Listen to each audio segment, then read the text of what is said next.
Hello everyone, welcome to Chehel Academy. This is Anubhav Dipani, faculty of GS at Chehel.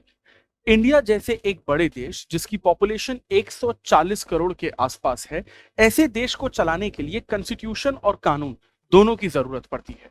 और इस देश में कानून को बनाने के लिए जो सबसे बड़ा सिस्टम या सबसे बड़ा ऑर्गन हमें देखने को मिलता है, वही है हमारी इंडिया का पार्लियामेंट। और यही आज का हमारा टॉपिक होने वाला है, जिसमें हम लोग सबसे पहले ये पढ़ेंगे कि पार्लियामेंट होती क्या है, पार्लियामेंट का मतलब क्या होता है और हमें पार्लियामेंट की जरूरत क्या है। इसके अलावा पार्लियामेंट के कंस्टिट्यूएंट क्या क्या हैं, मतलब कौन कौन से ऐसे और ऑर्गन हैं जो पार्लियामेंट का हिस्सा हैं। इसके अलावा जो प्रेसिडेंट है, क्या वो पार्लियामेंट का पार्ट है? अगर हाँ, तो प्रेसिडेंट को पार्लियामेंट का पार्ट बनाया क्यों गया है, और इतनी अगर ये इंपॉर्टेंट है पार्लियामेंट, तो दरअसल पार्लियामेंट इस देश के लिए काम क्या क्या करती है। देखिए, सबसे पहले हमें यह समझने की जरूरत है कि पार्लियामेंट है क्या। यह देश कानून से चलता है और कानून बनाने के लिए जो हाईएस्ट लॉ मेकिंग बॉडी आपको इस देश में देखने को मिलती है, उसे ही हम लोग पार्लियामेंट कहते हैं। या फिर इस तरीके से भी कहा जा सकता है कि इस देश में डेमोक्रेसी का जो सेंटर है या फिर कोर है, वो भी पार्लियामेंट है।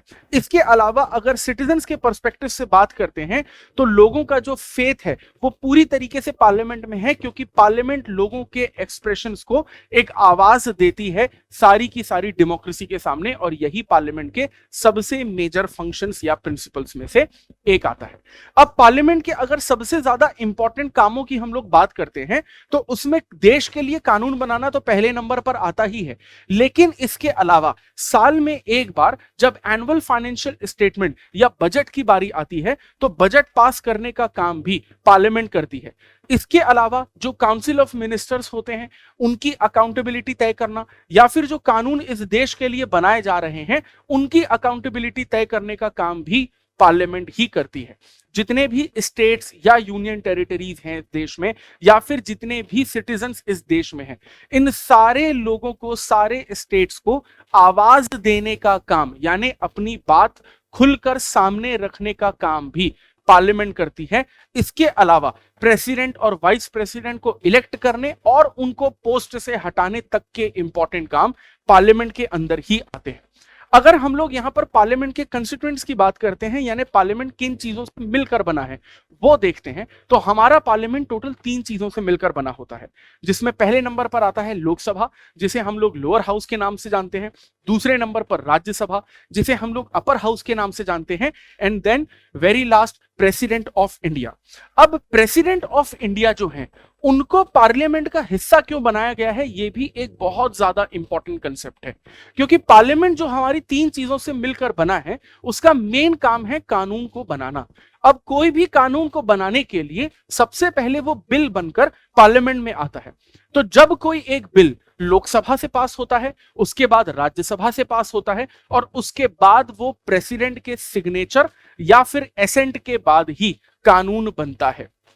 इसका मतलब यह हुआ कि जितना रोल लोकसभा और राज्यसभा का होता है कानून को बनाने के लिए, उतना ही बड़ा रोल प्रेसिडेंट ऑफ इंडिया का भी होता है कानून को बनाने के लिए।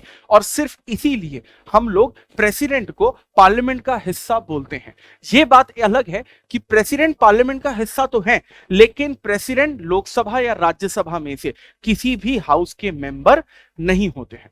अब यहां पर हम लोग ये देखते हैं कि पार्लियामेंट जो हमारे लिए इतनी ज्यादा इंपॉर्टेंट है, पार्लियामेंट के मेजर काम या मेजर फंक्शंस कौन कौन से हैं।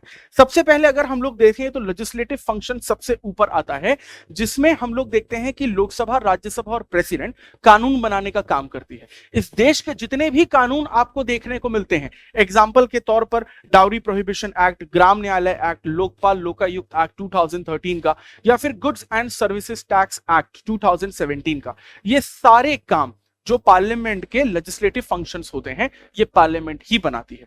इसके अलावा अकाउंटेबिलिटी को इंश्योर करने का काम, for example no confidence motion, 0R या क्वेश्चन आर, ये भी पार्लियामेंट ही रेगुलेट करती है। अगर इसे आसान भाषा में समझने की कोशिश करें, मान लीजिए लोकसभा में जिस पॉलिटिकल पार्टी के पास मेजॉरिटी है और वो गवर्नमेंट बनाकर बैठी है, अगर ऑपोजिशन पार्टी को या फिर दूसरे मेंबर ऑफ पार्लियामेंट को यह लगता है कि गवर्नमेंट के पास मेजॉरिटी नहीं है, तो वो नो कॉन्फिडेंस मोशन लाकर गवर्नमेंट को कह सकती है कि आप अपनी मेजॉरिटी प्रूव करके दिखाइए, यानी कि उन्हें उनकी अकाउंटेबिलिटी और जिम्मेदारी का एहसास करा सकती है। इसके अलावा एक बहुत इंपॉर्टेंट आर होता है पार्लियामेंट के फंक्शन में, जिसे हम कहते हैं जीरो आर। नाम से ही समझ में आ रहा है कि इसकी कोई टाइम लिमिट डिसाइड नहीं है, लेकिन इस जीरो आर में पार्लियामेंट में हर पॉलिसी, हर स्कीम और हर इशू पर डिबेट किया जाता है घंटों घंटों तक, चाहे वो 2 घंटे चले या फिर दिन के 8 घंटे। और क्वेश्चन आर एक ऐसा सेशन होता है पार्लियामेंट में जो सिर्फ 1 घंटे का होता है, लेकिन इसमें सभी member of parliament council of minister से सवाल पूछते हैं और उन सवालों का जवाब काउंसिल ऑफ मिनिस्टर को देना भी पड़ता है। इसके अलावा अगर हम लोग पार्लियामेंट के फाइनेंशियल फंक्शंस की बात करते हैं, तो गवर्नमेंट ऑफ इंडिया के जितने भी एक्सपेंडिचर या रिसीट या इनकम होते हैं, मतलब जितनी भी कमाई या खर्चा होता है, वो सारा का सारा पार्लियामेंट ही मैनेज करता है।